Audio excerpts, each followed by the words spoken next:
Hi, my dear beautiful people, children's viewers. இன்று பேரறிஞர் அண்ணா அவர்களின் 56வது நினைவு தினம். 56 வருடங்கள் அவர் நம்மை விட்டு பிரிந்ததாக உலக மக்கள், அன்பு மக்கள் எல்லோரும் மனதிலும் அவர் இன்னும் எப்படி நம்ம எம்ஜி ராமச்சந்திரன் அவர்கள் அண்ணாவின் இதயத்தில் இதயக்கனியாக இருந்தாரோ, அதே போல தான் எம்ஜி ராமச்சந்திரன் அவர்களும், அண்ணா அவர்களும் உலக மக்கள், அன்பு உள்ளம் கொண்ட உலக மக்கள் அனைவரு இதயங்களிலும் வாழ்ந்து கொண்டிருக்கிறார்கள். ஓகே, அப்படியே பார்த்தீங்கன்னாக்கா ஒரு விஷயம் அண்ணா அவர்கள் பேசுவது, அண்ணாவின் பொன்மொழிகள். ஓகேவா? வைரம் ஜொலிக்க வேண்டுமானால் சாணை பொடிக்கத்தான் வேண்டும். தங்கம் பிரகாசிக்க வேண்டுமானால் தணலில் காய்ச்சதான் வேண்டும். ஆம், அதேபோல் நல் வாழ்வு பெற வேண்டுமானால் நாம் பகுத்தறிவு பாதையில் செல்லத்தான் வேண்டும். நமது லட்சியம் அரசியல் வேட்டை அல்ல, மந்திரி நாற்காலி அல்ல, நாளாறு பெறுவது அல்ல.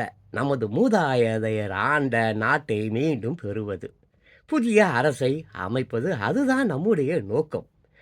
பல திறப்பட்ட கருத்துக்கள் உறவி ஒன்றோடு ஒன்று போரிடும் தன்மை படைத்தோர் போர்க்களம்தான் பேச்சு மேடை. அந்த களத்திலே பரிசோ உண்டு, பகையோ உண்டு. விடுதலை பெறுவதற்கு இன்றியமையாதது அதற்கான உணர்ச்சிக்கு ஊறு நேராதபடி பார்த்து கொள்வதும் உணர்ச்சி பெற்றவர்களின் நிலையை உண்டாக்குவதும் ஆகும்.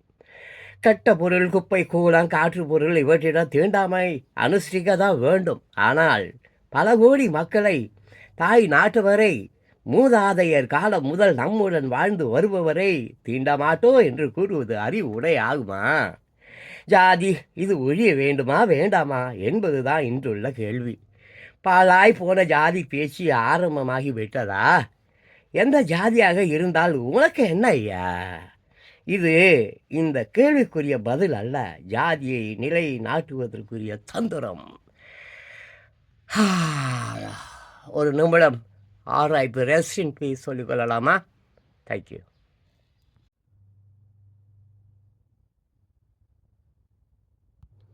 பேரறிஞர் அண்ணாவின் 56வது நினைவு தினம். வாழ்க்கை குறிப்புகள். 15/9/1909 பிறப்பு, காஞ்சிபுரம். தந்தை நடராசன், தாய் பங்காரு அம்மாள். வளர்ப்பு ராசாமணி அம்மையார். சிற்றன்னை தொத்தா. 1914 பச்சையப்பன் தொடக்கப்பள்ளியில் கல்வி. 1927 காஞ்சி நகராட்சியில் எழுத்தர் பணி. 1928 சென்னை பச்சையப்பன் கல்லூரி கல்வி. 1930 ராணி அம்மையாரை மணந்து கொள்ளல். 1931 மாணவர் செயலராகுதல், போட்டிகளில் பரிசு பெறுதல்.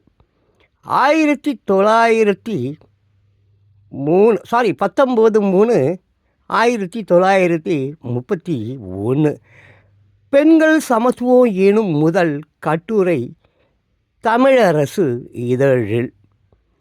1932 முதல் ஆங்கில கட்டுரை.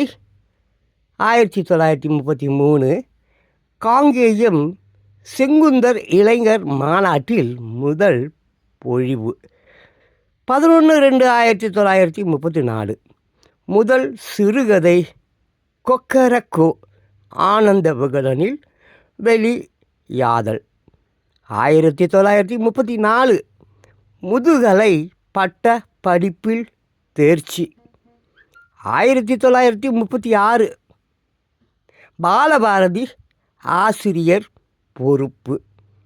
1934 திருப்பூர் செங்குந்தர் இளைஞர் மாநாடு சொற்பொழிவு, பெரியாருடன் முதல் சந்திப்பு. 1935 கோவிந்தப்ப நாயக்கர் பள்ளியில் ஆசிரியர் பணி. 1936 6 சென்னை நகராட்சி உறுப்பினர் பதவிக்கும் போட்டியிடல் பெத்துநாயக்கர் பேட்டையில்.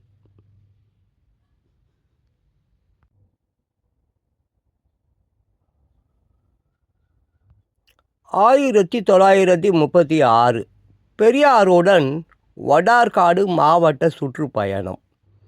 4/4/1937 நீதி கட்சி செயற்குழு உறுப்பினராதல். 1937 செட்டிநாட்டு அரசர் தம் தனி செயலராக பணியாற்ற வேண்டல்.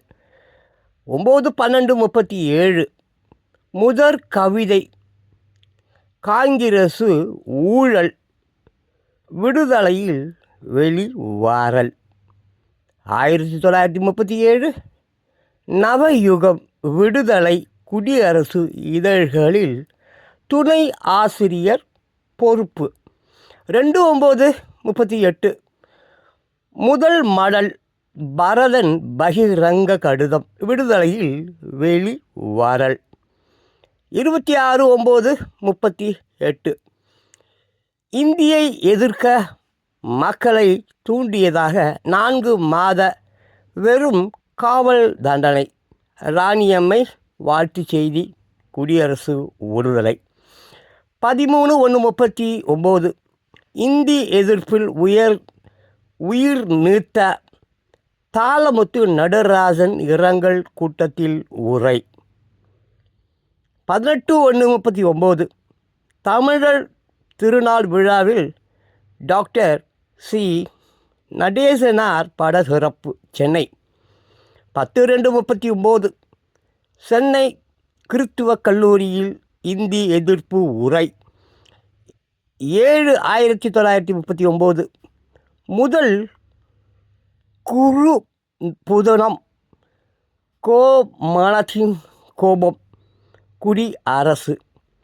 12/11/39 சுபேதிர காதல் தொடக்கம். 10/12/39 நீதி கட்சியின் செயலாளர் ஆதல். 6/1/40 பம்பாயில் பெரியார் அம்பேத்கர் உரையாடல் மொழி பெயர்த்தொகை. 23/3/40 முதல் புதினம் வீங்கிய உதடு தொடக்கம் குடியரசு.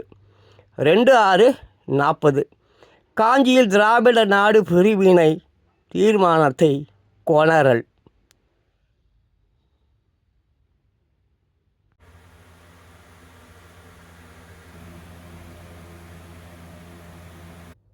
8/11/40 தி.க. சண்முகம் நடித்த குமாஸ்தாவின் பெண் நாடக திறனாய்வு குடியரசு. 8/3/42 திராவிட நாடு இதழ் தொடக்கம். தலையங்கம் கொந்தளிப்பில் கவிஞர் பாரதிதாசனின் தமிழுக்கு அமுது என்று பெயர் எனும் பாடல் முகப்பு. 1942 சென்னையில் அண்ணா தலைமையில் நீதி கட்சி மாநாடு. 7/2/43 சென்னை சட்டக்கல்லூரியில் ராபி சேதுப்பிள்ளையுடன் சேலத்தில் நாவலர் பாரதியாருடன் கம்பராமாயண சொற்போர். 5/6/43 திருவத்திபுரா லட்சுமி விலாச அரங்கில் சந்திரோதயம் எனும் தம் முதல் நாடகத்தில் துரைராஜாவாக நடித்தல். 1944 சேலம் மாநாட்டில் நீதி கட்சியை திராவிட கழகமாக்கும் தீர்மானத்தை முன்மொழிதல். 5/12/45 சென்னையில் சிவாஜி கண்ட இந்து ராஜ்யத்தில் காகப்பட்டராக நடித்தல். 13/1/46 பணத்தோட்ட கட்டுரை வெளிவரல். மே 46 இந்திய எதிர்ப்பு போரில் அண்ணாவின் தலைமையில் பலர் சிறை ஏகல். மே 46 மதுரையில் நடைபெற்ற கருஞ்சட்டை மாநாட்டில் உரை. 11/10/46 ஓரிரவு பற்றி பெர்னாஷா என்று கல்கி பாராட்டு. 29/7/46 நாவலர் பாரதியார் தலைமையில் கவிஞர் பாரதிதாசனுக்கு ரூபாய் 25,000 பணம் முடிப்பு வழங்கல். 25/4/47 அண்ணாவின் வேலைக்காரி படம் திரையிடல். 1/6/47 நீதி தெய்வம் மயக்கம் நாடகம் அரங்கேறல். 10/6/47 ஆகஸ்ட் 15 துக்க நாள் என்று பெரியாரை மறுத்து அது மறுநாளே என திராவிட நாடு ஏட்டில் வெளியிடல்.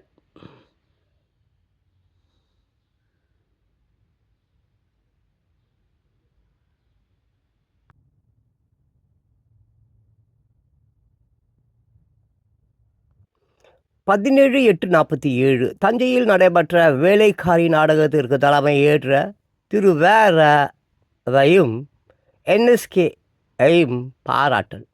23/9/47 அண்ணாமலை பல்கலைக்கழக அலசல் நினைப்போம் என்ற தலைப்பில் உரை. 14/12/47 திராவிட நாடு அலுவலகம் காஞ்சியில் 95 திருக்கட்சி நம்பி தெருவில் அமைத்தல். 14/1/48 அண்ணாவின் நலத்தம்பி படம் திரையிடல். 17/7/48 இந்திய எதிர்ப்பு மாநாட்டில் உரை. 2/8/48 இந்திய எதிர்ப்பு மறியலுக்கு தலைமை ஏற்றல் பின் சிறை ஏகல். 24/10/48 ஈரோடு திராவிடர் கழக தனி மாநாடு தலைமை ஏற்று நடத்தல். காலை ஊர்வலத்தில் அண்ணாவை அமர வைத்து ஊர்வலத்தின் முன் பெரியார் நடந்து வந்தமை. பெட்டி சாவியை தருகிறேன் என்று பெரியார் பொழிந்தமை. 1948 அரசு அறிவித்த கருஞ்சட்டை எதிர்ப்புக்கு எதிராக கூட்டப்பெற்ற மாநாட்டில் கலந்து கொள்ளல். 25/6/48 திராவிட நாடு ஏட்டில் 4/4/48 18/4/48 ஆகிய நாட்களில் எழுதிய கட்டுரைகள் வகுப்பு கலவரத்தை தூண்டுகின்றன என குற்றஞ்சாட்டி ரூபாய் 3,000 பொறுப்பு தொகை கட்ட அரசு ஆணை பிறப்பித்தது. 18/3/49 அழகிரி மரணத்தால் தவித்த குடும்பத்திற்கு நாடகம் நடத்தி ரூபாய் 5,000 வழங்கல். 18/6/49 பெரியார் மணியம்மை திருமண அறிவிப்பு. 3/7/49 பெரியாரின் திருமணத்தை கண்டித்தல் கண்டன அறிவிப்புக்கு வேண்டுகோள் விடுத்தல். 17/7/49 கண்ணீர் துளிகள் தலைப்பில் எதிர்ப்பாளர் பட்டியல் வெளியிடல்.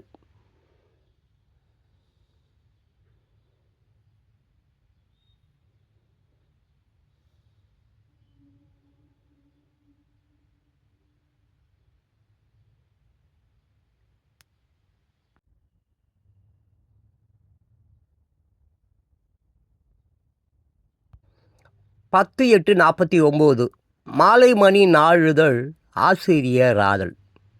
21/8/49 மாஜி கடவுள் கட்டுரை தொடர் தொடக்கம். 17/9/49 சென்னை பவளக்கார தெரு 7ஆம் எண் இல்லத்தில் காலை 7 மணிக்கு குடந்தை KK நீலமேகம் தலைமையில் திராவிட கழக தோழர்களின் எதிர்கால பணி குறித்து உரையாற்றல். 17/9/49 மாலை ராபின்சன் பூங்காவில் திமுக கழக தொடக்க விழா உரை. 18/9/49 திமுக கழக பொது செயலாளர் ஆனார். 18/9/49 திராவிட நாடு ஏட்டில் எழுதிய கட்டுரைகளுக்காக 18/4/48 4 மாத சிறை தண்டனை ஏற்றல் எதிர்ப்பு கண்டு 10ஆம் நாள் விடுதலை செய்யப்படல். 25/9/49 வெள்ளி முளைத்தது திமுக தொடக்கம் குறித்த தலையங்கம். 4/11/49 வழக்கு விசாரணையில் ஈட்டுத்தொகை கட்ட பணிக்கப்பட்ட அரசு ஆணையை நீதிமன்றம் தள்ளுபடி செய்தல். 13/11/49 ஈட்டுத்தொகைக்கு கழக ஆதரவாளர் அனுப்பிய நன்கொடைகளை திருப்புதல். 12/1/50 எங்கும் பொங்கல் விழா எடுக்க அறிக்கை விடல். 12/1/50 திருச்சி சிறையில் லட்சிய வரலாறு எழுதுதல். 6/8/50 சமநீதி பார்ப்பதாக சட்டமன்றத்தில் அறிவித்த அரசின் முடிவுக்கு அறிக்கை. 18/9/50 ஆரிய மாயை நூல் எழுதியமைக்காக ரூபாய் 700 தண்டமும் கட்ட தவறினால் 6 திங்கள் சிறை வாசம் என அறிவிக்க பெற்றமை. 24/10/50 அமைச்சர் ராச கோபாலாச்சாரியாருக்கு கருப்பு கொடி காட்ட முடிவு. 1950 இந்தி நல்லெண்ண குழுவுடன் சந்திப்பு.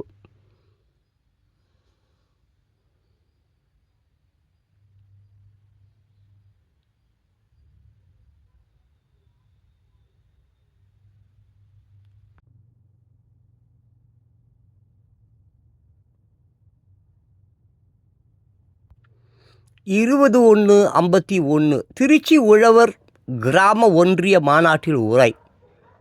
1/3/51 ஆரிய மாயை நூலை எங்கும் தடையை மீறி பலர் படித்தல். 1/3/51 தடை மீறி ஆரிய மாயை 159 இடங்களில் படிக்கப்படல். 15/3/51 காஞ்சிபுரம் பச்சையப்பன் கல்லூரி நிதிக்காக நாடகம் நடத்தியமை. 15/3/51 காஞ்சிபுரம் பச்சையப்பன் கல்லூரி நிதிக்காக நாடகம் நடத்தி ரூபாய் 21,000 வழங்கியமை. 6/4/51 ராசேந்திர பிரசாத்துக்கு கருப்பு கொடி. 29/4/51 சிதம்பரம் திரையரங்கில் சந்திரமோகன் நாடகம் நடத்தியமை.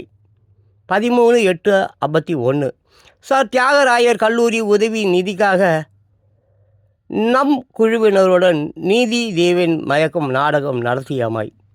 2/11/51 அறிவகம் கட்டிட திறப்புள் தலைமை ஏற்றல். 14/12/51 சென்னையில் திமுக முதல் மாநில மாநாடு அண்ணா மாநாட்டு தலைமை ஏற்றல்.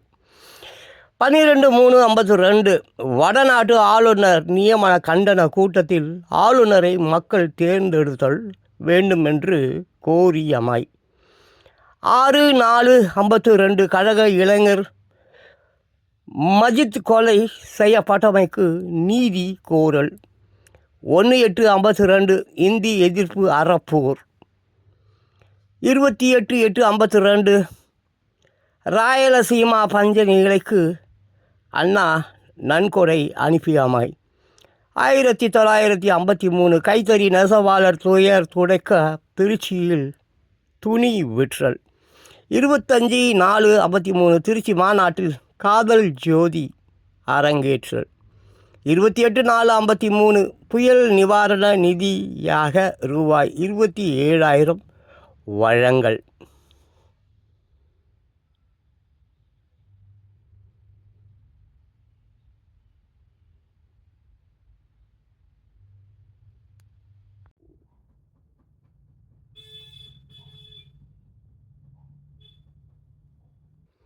ஆறு 6/53 கழக இளைஞர் குடும்பத்துக்கு நிலம் அளித்தல். 15/6/53 நம் நாடு ஏட்டின் ஆசிரியர் பொறுப்பு. 8/7/53 குலக்கல்வி கண்டன ஊர்வலத்தில் காஞ்சிபுரம் தலைமை.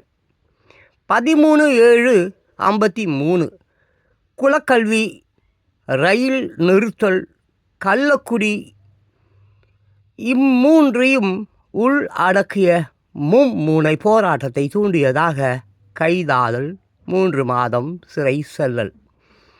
19/53 மும்முனை போராட்டத்திற்கு ரூபாய் 5,000 அபராத தொகை அண்ணா மற்றும் சிலருக்கு என தீர்ப்பு வழங்கப்பட்டது. நீதிமன்றம் கலையும் வரை காப்பு. 3/5/54 மொழி வழி மாநிலம் அமைய ஆணை இளம் அறிக்கை அளித்தல். 14/1/55 அண்ணாவின் சொர்க்கவாசல் திரையிடப்படல். 20/3/55 5ஆண்டு திட்டம் கண்டன நாள் என அறிவித்தல். 31/5/55 திருச்சி ராமநாதபுரம் பகுதியில் புயலால் பாதிக்கப்பட்டவருக்கு நிதி வழங்கியமை. 20/2/56 தேவிகுளம் பீர்மேடு பகுதிகளை தமிழகத்துடன் செங்கோட்டை வட்டத்தின் ஒரு பகுதியை கேரளத்துடனும் இணைக்க வேண்டி தெரிவிக்கப்பட்ட கண்டன கூட்டத்தில் பொது வேலை நிறுத்தம் பற்றி விளக்கம். 17, 18, 19 5/1956 திருச்சி 2வது மாநில மாநாடு. 20/5/56 தேர்தலில் போட்டியிடும் முடிவு. அண்ணாவின் கருத்துரை மூவலூர் ராமாமிர்தம் அம்மையாருக்கு விருது.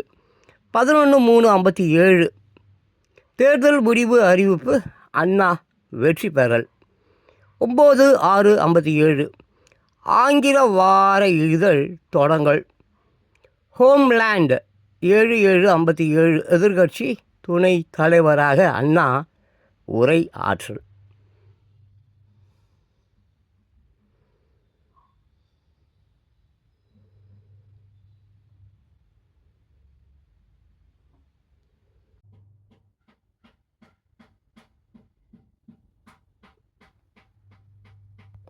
மூணு 1/58 நேருவுக்கு கருப்பு கொடி காட்ட முடிவு. தடையை மீறி பேச செல்லுகையில் கைது செய்யப்படல். 2/3/58 திமுக மாநில கட்சியாகவும் உதயசூரியன் அதன் சின்னமாகவும் இந்திய அரசு ஏற்றல். 22/6/58 இலங்கை தமிழர் உரிமை பாதுகாப்பு நாள் கொண்டாடல். 6/11/58 பூதவராயன்பேட்டையில் எதிரிகளால் கொலை செய்யப்பட்ட கழக தொண்டர் ஆறுமுகம் என்பவர் குடும்பத்துக்கு 1 ஏக்கர் நிலம் வழங்கல்.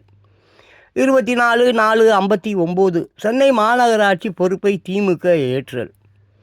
21/6/59 திருச்சி மாவட்ட திமுக 3வது மாநில மாநாட்டில் உரை. 15/5/60 சந்திரமோகன் நாடகம் வழி திரு பி. பாலசுப்ரமணியன் நிதிக்கு ரூபாய் 10,000 வழங்கல். 1/8/60 சென்னையில் இந்திய எதிர்ப்பு மாநாட்டிற்கு தலைமை ஏற்றல். 25/9/60 சென்னையில் கூடிய பொதுக்குழுவில் அண்ணா பொதுச் செயலாளர் ஆதல். 1960 திராவிட நாடு விடுதலை வார விழா பணியில் மாண்ட திரு கணேசனின் திருப்பூர் மனைவியிடம் ரூபாய் 5,000 மதிப்புள்ள வீட்டை வழங்கல். 1962 சம்பத்து விலகல் குறித்து அண்ணா வருந்தி அறிக்கை வரைதல். 26/2/62 சட்டமன்ற தேர்தலில் தோல்வி உறல். 26/2/62 சட்டமன்றத்திற்கு தம்பியர் 50 செல்ல அண்ணா பாராளுமன்ற மேலவை உறுப்பினராதல். 4/3/62 செயின்ட் மேரி மண்டபத்தில் அண்ணாவின் தலைமையில் திமுக சார்பில் வெற்றி பெற்ற 48 எம்எல்ஏ 8 எம்பிக்கு பாராட்டு.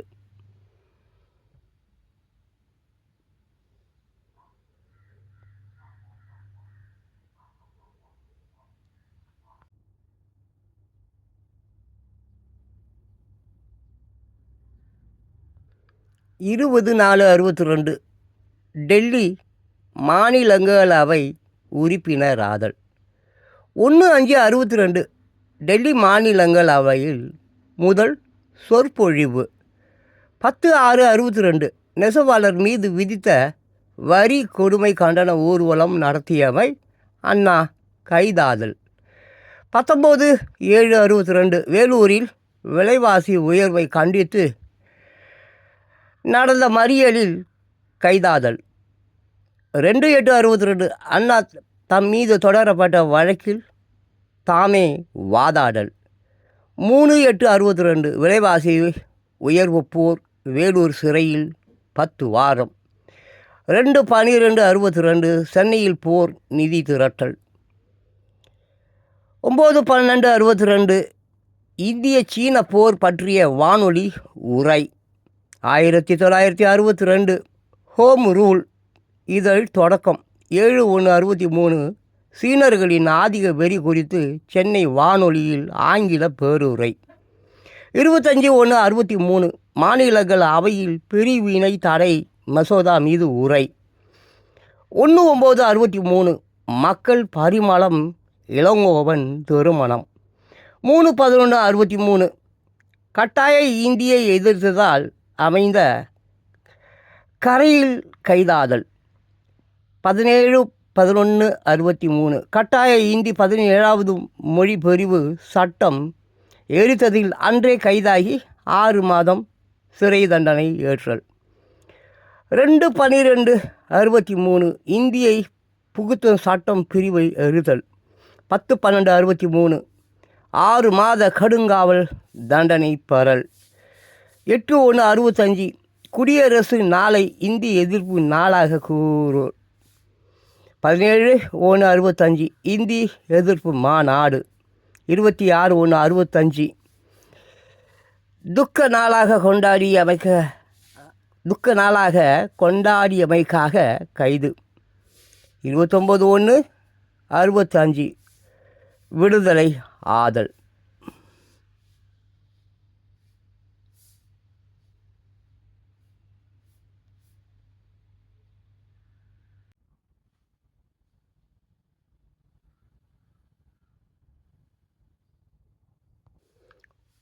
ஒம்பது 2/65 இந்திய எதிர்ப்பில் மாணவர் மேற்கொண்ட நடவடிக்கைகளை நிறுத்த கூறல். 9/2/65 சிங்கப்பூர், மலேசியா, ஹாங்காங் சென்று திரும்பிய அண்ணாவிற்கு வரவேற்பு. 26/1/66 இந்தி திணிப்பிற்காக குடியரசு நாளை துக்க நாள் எனல், அதனால் கைது ஆதல்.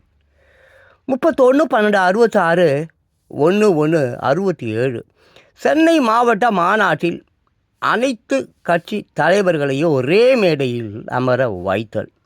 27/2/67 பொது தேர்தலில் நாடாளுமன்ற உறுப்பினராக வெற்றி பெறல். 6/3/67 தமிழ்நாட்டு சட்டமன்றத்தில் தம்பியருடன் 138 பேர் அமர்ந்திட அண்ணா தமிழக முதல்வர் பொறுப்பேற்றல். அன்றே அரசு ஊழியர்களிடையே உரையாற்றல். 9/3/67 சென்னை மாநகராட்சி வரவேற்பில் உரை.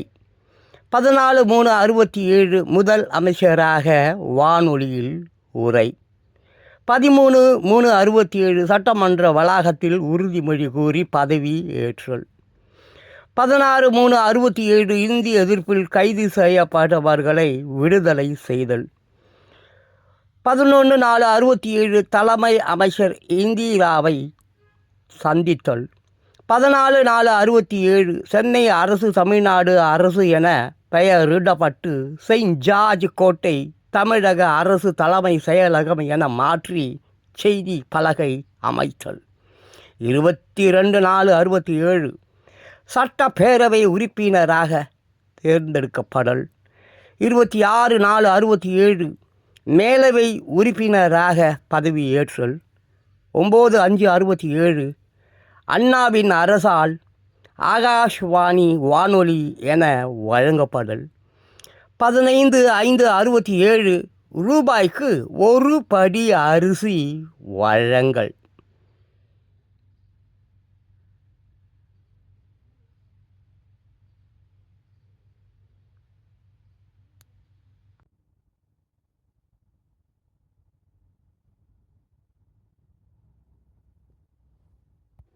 பதினேழு 6/67 புஞ்சை நிலங்களுக்கு நிலவரி ரத்து, பேருந்துகள் அரசுடைமையாதல், ஏழைகளுக்கு இலவச கல்வி, கலப்பு மன பரிசு, குடிசை வாசிகளுக்கு தீப்பிடிக்காத வீடு, காவிரி திட்டம் 8/7/67 1 கோடி ரூபாய் திரட்டி குடிசை பகுதிக்கு செலவிட முடிவு. 23/10/67 சீரணியின் நோக்கத்தை புலப்படுத்தல். 1967 அண்ணாமலை பேருரை. 2/1/68 தமிழ் அறிஞர்களுக்கு சிலை எடுத்தல். 4/1/68 2வது உலக தமிழ் மாநாடு செயற்குழு தலைமை. 10/1/68 2வது உலக தமிழ் மாநாடு எடுத்து உலகத்தார் உள்ளத்துள் எல்லாம் நிற்றல். 23/68 இருமொழி திட்டம் கொணரல். 15/4/68 உலக பயணம் மேற்கொள்ளல். ஏல் பல்கலைக்கழக அழைப்பு. 22/4/62 அமெரிக்காவின் ஏல் பல்கலைக்கழகத்தில் உரை, சப் ஃபெலோஷிப் எனும் சிறப்பு விருதினை பெறல். 12/5/67 அமெரிக்கா, ஜப்பான் முதலிய நாடுகளை கண்டு திரும்பல். 21/8/68 பள்ளிகளில் NCCC அணியில் இந்தி ஆணவ சொற்கள் நீக்கல். 8/9/68 அண்ணாமலை பல்கலைக்கழகம் பேரறிஞர் அண்ணாவுக்கு டாக்டர் பட்டம் வழங்கி பெருமை பெறல். 9/10/68 புற்றுநோயால் பாதிக்கப்பட்டு அமெரிக்கா செல்லல். 6/11/68 அமெரிக்கா மெமோரியல் மருத்துவமனையில் டாக்டர் மில்லரால் அறுவை சிகிச்சை செய்யப்பட்டு தமிழகம் திரும்பல். 1/12/68 தமிழ்நாடு பெயர் மாற்றத்திற்கு நாடாளுமன்றத்தின் ஒப்புதல் கிடைத்தமக்கு விழா கொண்டாடல். 14/1/69 கலைவாணர் NS கிருஷ்ணன் சிலை திறப்பு. 2/2/69 இரவு 12:22 மணிக்கு உடல் இயக்கம் நின்றது. 3/2/69 தமிழ் மக்கள் பேரறிஞர் அண்ணாவை இழந்து துன்ப கடலில் மூழ்கல். 4/2/69 முற்பகல் 11:40க்கு முப்படையினர் மரியாதையுடன் அண்ணாவின் உடல் புதைக்கப்பட்டது. 3/2/70 அண்ணா அஞ்சல் தலை மைய அரசு வெளியிடல்.